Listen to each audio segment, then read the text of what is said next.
오늘 사실 말씀이 조금 이렇게 여러분 좀 딱딱한 말씀입니다.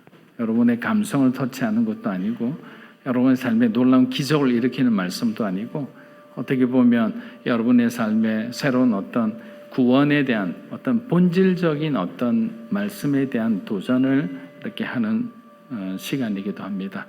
그래서 어렵더라도 혹시 오늘 다 이해하지 못한 분들은 유튜브를 통해서라도 여러분 여러 번 들으면서 중요한 말씀을 한번 되새기는 그런 시간이 되셨으면 합니다. 예수님께서 요단강 건너편으로 가셨을 때 특별히 어린아이들을 지목하여 그들을 불러 축복하셨습니다. 이는 하나님 나라에 들어가기 위해서는 이 어린아이 같은 순전한 그런 믿음이 필요하다라는 말씀이죠. 율법 속에 갇혀 살아가던 유대인들에게는 그들이 여태까지 한 번도 들어보지 못한 새로운 구원의 길을 예수님께서 말씀해 주신 거죠. 마가복음 10장 우리 17절 한번 읽어보겠습니다. 예수께서 길에 나가실새 한 사람이 달려와서 꿇어 앉아 묻자오되 선한 선생님이여 무엇을 하여야 영생을 얻으리이까? 자, 다시 예루살렘을 향해 가시는 길에 한 청년 관원, 누가복음엔 관원이라고 표현했습니다. 이 청년 관원이 예수님을 향해 달려왔습니다. 예수님을 향해 찾아온 이 청년은 젊은 나이에 관원이 됐을 뿐만 아니라 재산이 아주 많은 부자라고 이야기합니다. 어린아이가 사회적 약자라면 이 청년은 세상에서 소위 스펙 좋은 잘 나가는 전도 유망한 그런 사람이죠. 사람들이 보기에도 부족함이 없는 오히려 선망의 대상이 되는 이 사람이 예수님을 찾아온다는 것은 무슨 의미일까요? 그 사람에게도 자신의 힘과 노력으로는 가질 수 없는 무엇인가가 있다는 겁니다. 그래서 세상에서 여러분들이 정말 탑에 있는 사람들을 바라볼 때는 그 사람들에게 뭔가 부족함이 없이 다 채워졌다고 생각합니다. 때로는 어떤 선물을 해야 될지 모르며 갈등할 때도 있는 거예요. 그렇지 않아요. 그분들에게도 사랑이 필요합니다. 그 사람들에게도 격려가 필요하고 위로가 필요한 겁니다. 좋은 것을 선물해서 만족하는 것이 아니라 사랑이 담긴 작은 선물이라도 여러분들이 손편지를 통해서 하나하나 정성 어린 그런 어떤 기도의 편지를 보낸다면 그분들은 어떤 값비싼 물건보다 더 큰 어떤 위로와 어떤 감사를 느끼게 될 겁니다. 하지만 그런 어떤 외로움, 뭔가 채워지지 않는 것은 인간이면 누구나 가질 수밖에 없다는 것을 말합니다. 사실 젊은 나이에 성공한 그가 영생의 복이라는 것을 깨닫고 주님을 찾아왔다는 것만 해도 사실은 굉장히 대단한 일입니다. 부자 청년은 한 걸음에 달려와서 주님 앞에 무릎 꿇습니다. 사실 뭔가 이렇게 갑질하는 사람들이 많잖아요. 갑질하는 사람들이 많다는 것은 뭐냐? 가진 사람이 자기의 것을 과시하기 위함이죠. 가진 사람이 다른 사람이 내가 이만큼 가졌다는 것을 알아주기를 원하는 거죠. 그런데 이런 어떤 갑질적인 행동 자체가 제대로 이렇게 통제가 되지 않으면 우리는 인격적인 어떤 장애 가운데에서 결핍으로 채워진 사람이지만 채워지지 않은 듯한 인생을 살아갈 때가 많이 있습니다. 많은 사람들이 지금은 내가 힘이 있고 권력이 있고 영향력이 있으니까 사람들이 막 몰려들지만 여러분이 아무것도 없는 그 순간에는 가장 이 세상에서 외로운 사람이 될 수도 있다는 겁니다. 그리고 그가 진정으로 알고 싶어 했던 것은 무엇일까요? 많이 가졌으나 선한 선생님이여 내가 무엇을 하여야 영생을 얻을까라는 영원한 생명에 대한 갈망이 있었던 겁니다. 여러분 이 질문을 들으니까 요한복음에 나오는 어떤 한 장면이 떠오르지 않습니까? 예수님을 한밤중에 찾아온 산헤드린 공회원이었던 니고데모가 생각이 납니다. 이스라엘의 최고 율법사 중에 한 사람인 니고데모도 사실 율법의 한계를 느낀 거죠. 열심히 연구할수록 또 율법을 적용하면 적용할수록 자신들의 힘으로는 그 613가지나 되는 율법을 온전하게 지킬 수 없다는 거죠. 결국 율법은 우리로 하여금 하나님 앞에 죄인이라는 것은 확실히 깨닫게 해주는데 그것이 우리의 마음에 평안을 주지 않는 거죠. 뭔가 우리에게 구원의 확신을 주지도 않는 거예요. 늘 율법을 바라볼 때마다 우리는 죄인입니다. 그런 어떤 뭔가 이렇게 갇혀있는 느낌 가운데 있었는데 나사렛 예수라는 분이 복음을 전하는데 그의 말씀을 들어보니 그리고 그분이 행하는 놀라운 기적을 바라보니까 니고데모의 눈에도 하나님 나라를 바라보는 눈이 열리게 된 거죠. 그리고 그의 마음 가운데도 열망이 생겼다는 거죠. 그래서 저는 여러분들이 하나님을 인격적으로 경험하기를 주의 이름으로 축복합니다. 하나님을 개인적으로 여러분들이 깊이 만나보세요. 어떤 방식으로도 관계없습니다. 고난 가운데, 고통 가운데 만난 분들도 계시고요. 때로는 여러분이 기도 제목을 오랫동안 기도하던 그 기도 제목이 하나님에 의해서 응답받는 그런 어떤 기적 같은 일들을 경험할 때도 있어요. 고난 중에 경험하거나 여러분이 어떤 부요와 풍요 가운데 경험하거나 우리가 중요한 것은 그 은혜를 기억하는 삶을 살아야 한다는 거예요. 많은 사람들은 기억하는 것을 잘 못해요. 하나님께서 주신 것은 기억하는데 그 주신 이후부터는 자기가 스스로 만든 어떤 자기 중심의 삶을 살아가기 때문에 하나님 주신 그 축복과 은혜가 오래 지속되지 못하는 거예요. 하나님을 가까이 해야 되는 거예요. 말씀을 가까이 해야 되는 겁니다.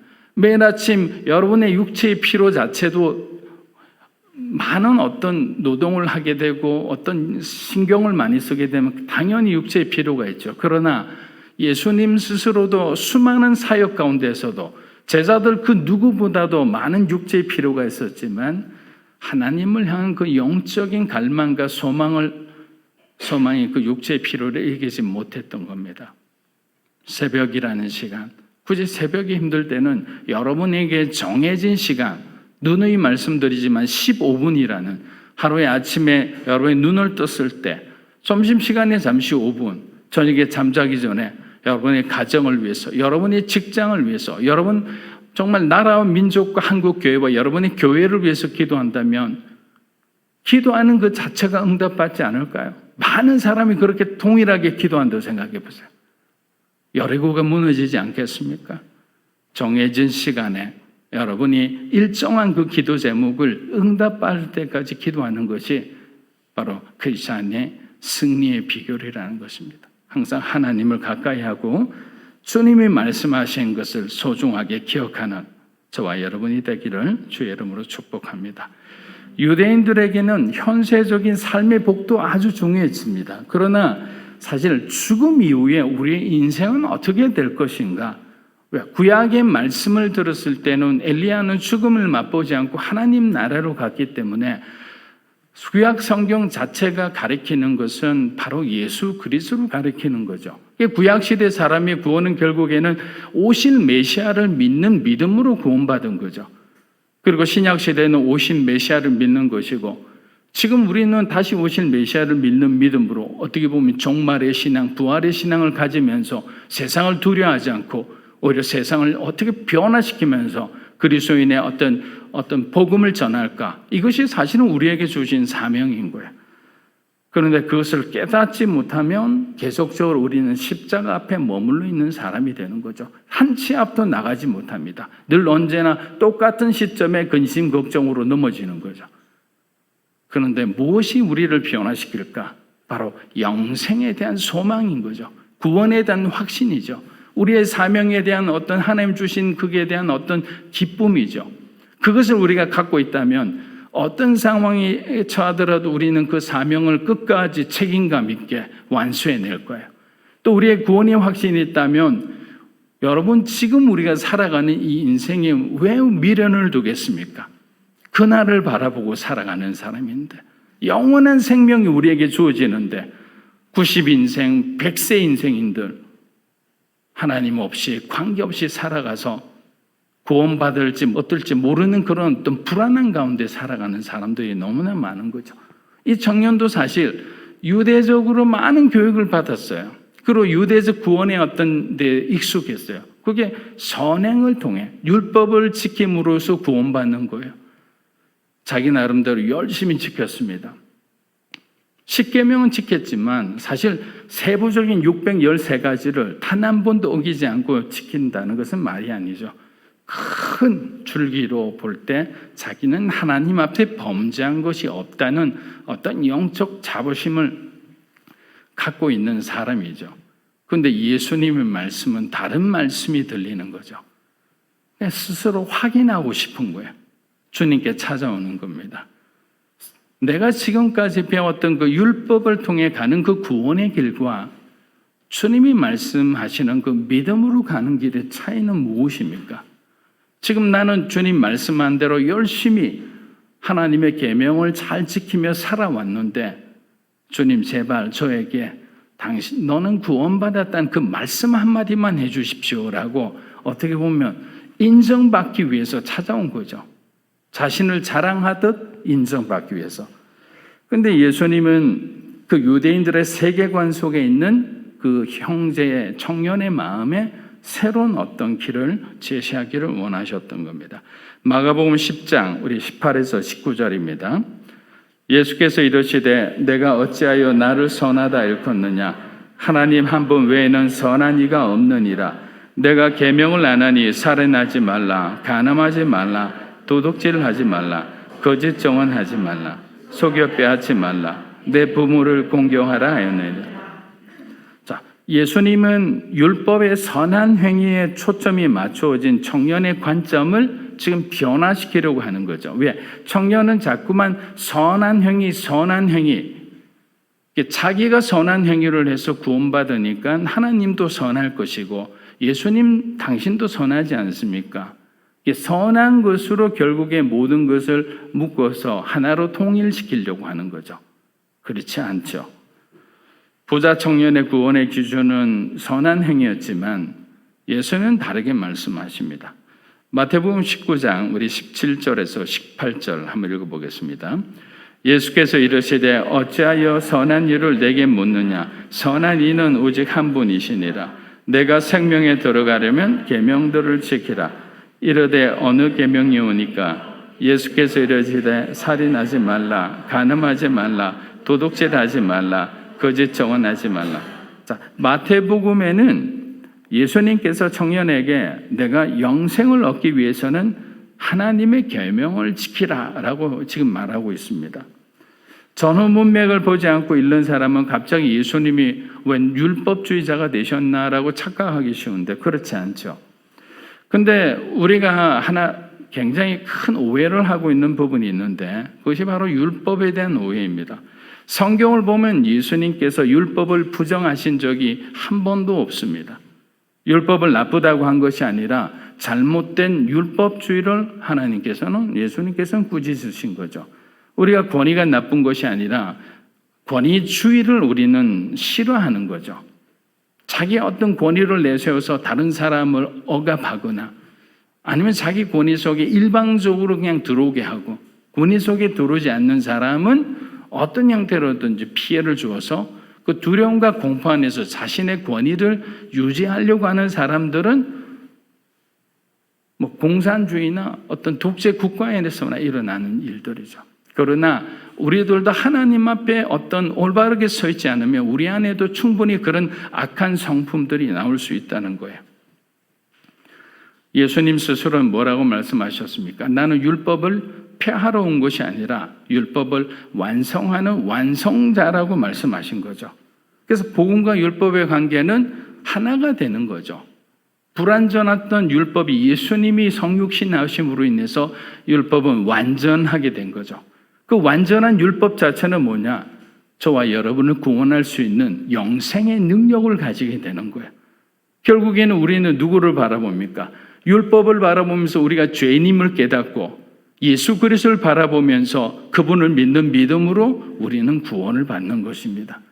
그런데 그 명확한 구원의 길이 있음에도 저와 제가 가끔씩 여러분에게 여쭤보면 그 부분에 대해서 약간 물음표를 가진 분들이 있어요. 제가 한번 여러분께 여쭤보겠습니다.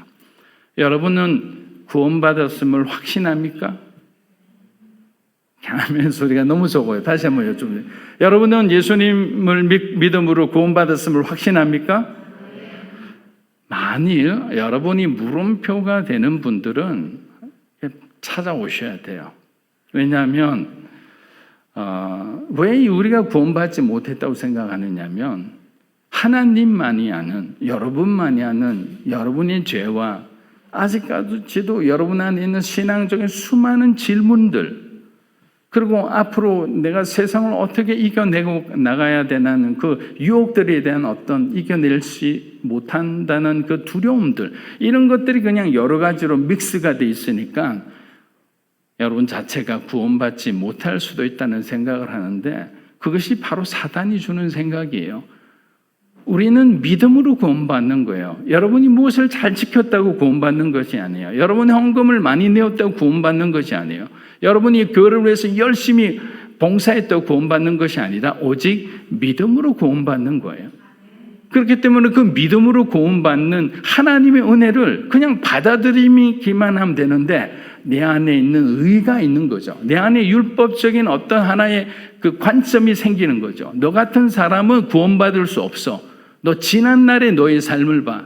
지금도 너 교회 다니면서 계속 죄를 범하잖아. 이것은 하나님의 소리가 아니에요. 마귀가 여러분의 구원을 흔드기 위해서 하는 소리인 거죠. 절대로 여러분은 그런 소리에 우리는 속으시면 안 되는 겁니다. 가정에는 가훈이 있죠. 기업에는 기업 정신이 있죠. 국가에는 국가 이념이 있죠. 하나님 나라에는 하나님의 영성이 있는 거예요.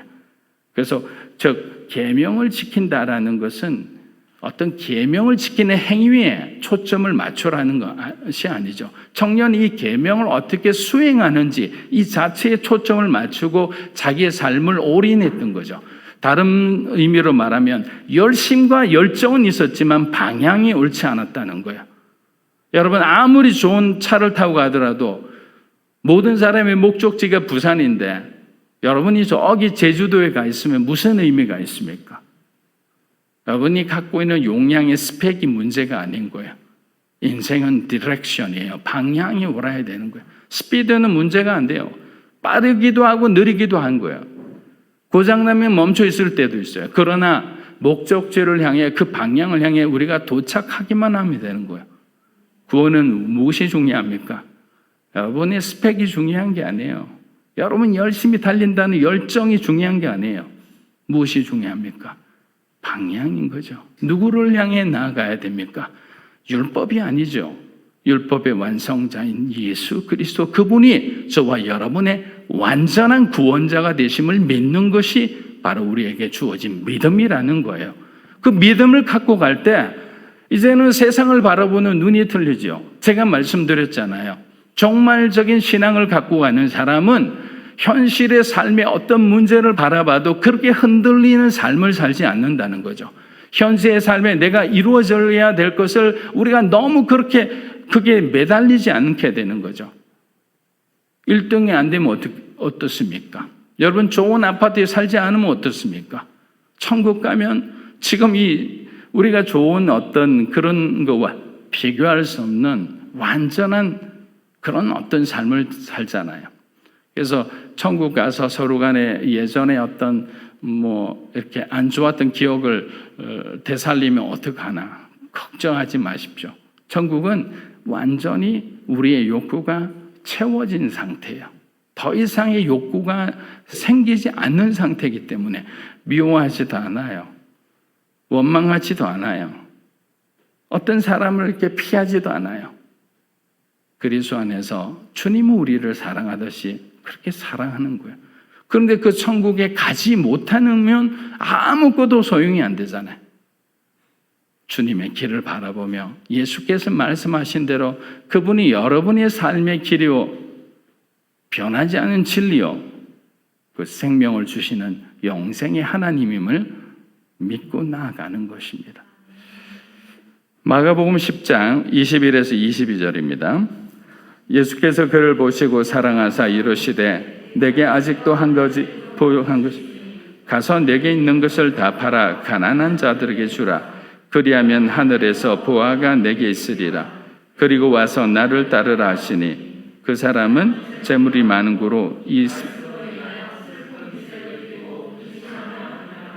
이렇게 예수님께서 하나님을 위해 열심히 살고자 하는 이 부자 청년을 사랑스럽게 바라보시는 거예요. 여러분, 목회자들도요, 열심히 교회를 섬기고 정말 기도하는 청년들을 보면 정말 제가 뭐라도 있으면 그냥 다 주고 싶은 그런 마음이 생겨요. 얼마나 좋아 보입니까? 그런데 그런 어떤 열심을 내는 것만으로는 한계가 있다는 거예요.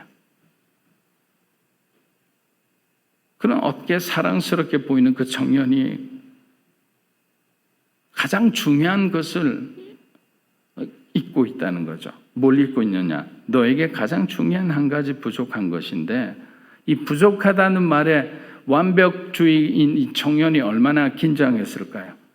내게 있는 모든 것을 팔아 가난한 사람들에게 주라 합니다.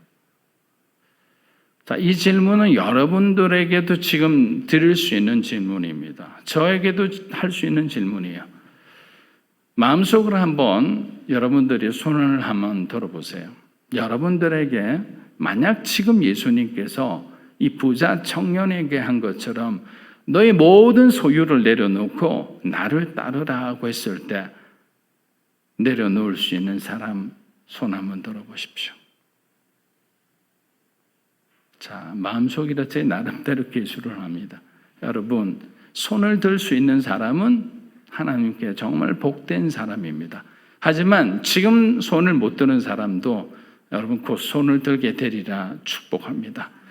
손을 들어야 되는 거야. 왜냐하면 보세요. 내게 있는 것을 팔아 가난한 자들에게 주어라 했을 때 그 청년은 앞에 있는 이 말씀에만 꽂혀 있었어요. 자기가 손해보는 것만. 바로 뒷구절까지 읽었으면 자기가 찾는 영생의 길이 바로 뒷구절에 나와 있는데도 그 구절을 읽지를 못하잖아요. 깨닫지를 못하잖아요. 우리도 그래요. 저와 여러분 눈앞에 바로 보이는 주님의 사랑과 은혜가 있는데도 우리가 뭔가 이렇게 몰두해 있으면 주님의 것이 가까이서도 보이지 않아요. 여러분이 가장 가까이 있는 사람이 소중한 것을 알잖아요. 떠나봐야 알게 돼요. 있을 때는 몰라요. 왜? 보이지가 않잖아요. 이미 있는 사람이라 생각할 수 있잖아요. 그러니까 떠나면 그 사람이 빈자리가 너무나 큰 거예요. 뒤에 뭐라고 했습니까? 하늘에서 보화가 내게 있으리라 했습니다. 여러분, 주님 앞에 드리는 것을 아끼지 마십시오. 하나님께서는 주신 것 이상의 몇 값절로 저와 여러분의 인생을 하나님의 그 풍요로 채워주시리라 믿습니다. 조장하지 마십시오. 부자 청년은 이 말씀을 듣고 그 말씀에 반응하는 자신을 보면서 아마 처음으로 자신이 물질에 대해 이쪽으로 집착하는 사람이라는 것을 처음 알았을 겁니다. 율법이 요구하는 재물과 적절한 선행만 하면 더 이상 자신의 재물에 손대는 사람도 없었고 더 이상 다른 사람을 위해 사용할 필요도 없으니까 자기 자신이 재물에 탐하는 사람이라는 것을 몰랐던 거예요. 한 번도 경험하지 못했는데 주님이 그에 대한 도전을 주자 그 재물에 대한 욕심이 있다는 것을 깨닫고 자기도 아마 적잖이 당황했을 거예요. 예수님께서 그의 숨겨진 탐욕 속으로 훅 하고 들어오신 거죠. 자신도 모를 정도로 꽁꽁 숨겨놓은 그 욕망이 건드리지자 슬픈 기색을 띄었다 합니다. 그런데 이 슬픈 기색이란 뜻은 뭐냐? 심각해지다, 침울해지다 라는 뜻이에요. 사랑하는 여러분, 예수님께서 모든 부자들에게 다 자기의 소유를 팔라고 하지 않으셨어요. 부자 청년에게 이렇게 말씀하신 이유는 이 사람에게는 그 재물이 하나님께로 나가는데 걸림돌이 되고 방해물이 된 거죠. 그런데 하나님의 불을 잘 사용하는 사람이 있습니다. 저는 원칙적으로 어떻게 생각하느냐면요. 저와 여러분이 하나님 앞에 부자가 되었으면 좋겠어요. 세상 가운데 선한 리더가 되었으면 좋겠습니다. 그런 어떤 선한 영향력이 주님을 위해 사용된다면 얼마나 좋겠습니까? 그런데 우리의 돈이, 우리의 권력이, 우리의 명예가, 저와 여러분의 건강과 재능이 여러분 자신만을 위해 사용되어지는 것은 바로 부자 청년의 마음과 같다는 거죠. 아까운 거예요. 그래서 예전에 한번 제가 이제 젊었을 때 한참 열정적으로 교회를 섬기는데 교회에서 뭔가 이렇게 작정 헌금하는 시간이 있었어요. 그래서 은혜를 받았기 때문에 제가 생각했던 것보다 더 과하게 이렇게 작정 헌금을 했어요. 그 순간에 아무런 어떤 생각 없이 그냥 하고 난 뒤에 그 다음 주부터 이제 헌금을 채워넣어야 되는데 아까운 거예요, 갑자기. 여러분 그런 마음 가진 적 있나요? 목사님 이렇게 해서 이런 데 사용해 주십시오라고 헌금했는데 돌아가는 순간에 내가 왜 이렇게 많이 했지? 그러니까 우리가 아깝게 느껴진다는 자체가 이게 내 돈이라는 생각이 들 때 아깝게 느껴지거든요. 하나님이 채워주신다는 믿음이 없을 때 아깝게 느껴지는 거죠. 그런데 내가 이렇게 기쁨으로 드렸을 때 보상을 바라지도 않고 하나님께서 나의 이 예물을 연락하셨다, 기쁘게 연락하셨다라는 그 마음을 품을 때 우리는 그것만으로 만족하는데 어느 순간에 정말 성경적인 축복의 어떤 법칙대로 30배, 60배, 100배 하나님의 사이즈의 만남의 축복, 어떤 여러분의 어떤 승진의 축복, 여러분이 기도했던 것들이 이렇게 하나님 앞에 터져서 이렇게 채워지는 것을 경험하면 그 사람이 어떻게 하나님을 떠날까요? 떠나지를 못하잖아요. 그래서 늘 강조했던 것이 뭐냐면 여러분 안에는 주님의 손대신 흔적이 있어야 되는 거예요. 매맞은 흔적도 괜찮아요. 고난의 흔적도 괜찮아요. 축복받은 흔적도 괜찮은 거예요. 그 흔적을 갖고 우리는 오늘도 우리의 삶의 현장으로 달려가는 겁니다. 그렇게 변화된 삶에 살아갈 때 하나님은 저와 여러분을 통해 영광 받으시는 겁니다. 이사야 우리 57장 13절입니다. 내가 부르짖을 때 내가 모은 모든 우상 그것들은 다 바람에 날려가겠고 기운에 불려갈 것이로되 나를 의뢰하는 자는 땅을 차지하겠고 나의 거룩한 산을 기업으로 세상의 우상을 의지한 사람은 바람에 날아가는 겨와 같다. 시간이 지나고 나면 흔적 없이 사라집니다. 그러나 하나님을 의뢰하는 자는 하나님의 땅과 산을 기업으로 받는 삶을 살아간다. 이사야 이 57장 13절 말씀 자체가 지금 어떤 축복받는 자의 삶과 어떤 저주받는 자의 삶을 하나님께서 이렇게 딱 나누신 거죠. 세상이 우상을 쫓아 살아가는 사람, 어려운 환경 가운데서도 주님의 그 고난의 길, 좁은 길을 묵묵히 믿음으로 걸어가는 삶의 삶은 하나님께서 심판하실 때 완전히 드러난다는 거죠. 바람에 날리는 그 결혼 한번 보신 적 있나요? 어디로 갈지 모르게 자기들도 모르게 충돌하면서 그냥 날려가서 흔적도 없이 사라집니다. 존재감 없는 거죠. 그러나 하나님 손대시면 다르다는 겁니다. 마가복음 10장 23절에서 25절 읽어보겠습니다. 예수께서 둘러보시고 제자들에게 이르시되 재물이 있는 자는 하나님 나라에 들어가기가 심히 어렵도다 하시니 제자들이 그 말씀에 놀라는지라. 예수께서 다시 대답하여 이르시되 얘들아 하나님의 나라에 들어가기가 얼마나 어려운지 낙타가 바늘기로 나가는 것이 부자가 하나님 나라에 들어가는 것보다 쉬우니라 했습니다.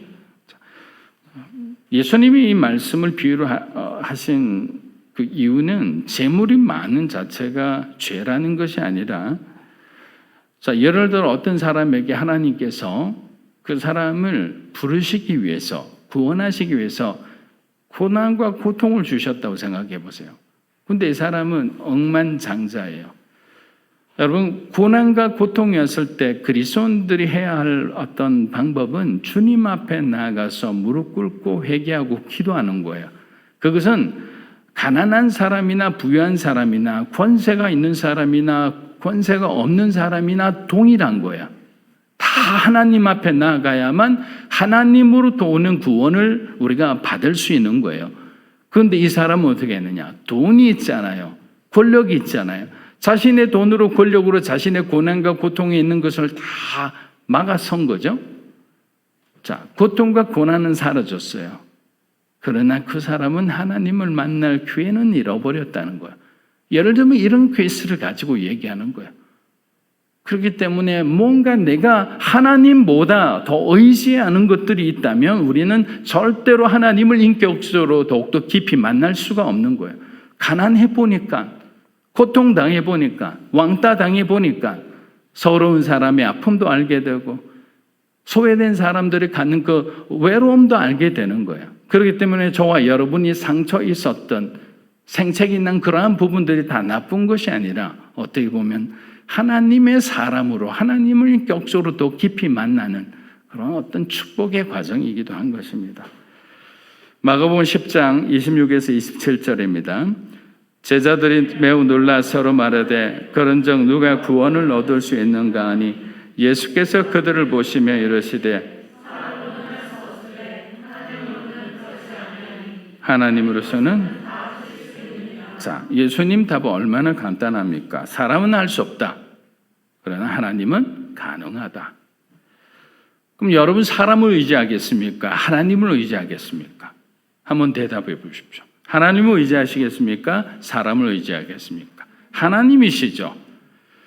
저와 여러분이 하나님을 의지하겠습니다. 주님을 의지하겠습니다. 라고 고백하는 순간 성령 하나님의 저와 여러분의 후견인이 되어주시는 거죠. 방패가 되어주시는 거죠. 앞뒤, 전후, 좌우 다 막아주시는 거예요. 그런데 그런 어떤 구원의 확신과 믿음의 확신이 없이는 우리는 우렁찬 나팔 소리와 함께 재림하시는 주님을 만날 수가 없다는 겁니다. 하나님은 우리의 회개한 죄를 보지 않으시고 우리의 거듭난 믿음만을 보신다는 사실을 여러분 기억하시기를 바랍니다. 죄가 있어도 회개하면 되는 거야. 사단은 죄책감, 자책감을 줘요. 그건 하나님이 주신 게 아닙니다. 우리는 하나님 앞에 죄를 인정하고 회개하는 것이죠. Come and see라는 것이 복음의 시작입니다. 제자들을 부르셨을 때 예수님께서는 와 보라 했습니다. 영어로 말하면 come and see니까 오면 보게 된다는 거죠. 오지 않으면 볼 수 없다는 거예요. 와 보라라는 게 아니고 와서 그리고 보라라는 거잖아요. 주님이 부르심에 응답하는 하나님의 그 움직이시는 생생한 복음의 현장에 주를 위해 헌신하는 저와 여러분이 되시기를 주님의 이름으로 축복합니다.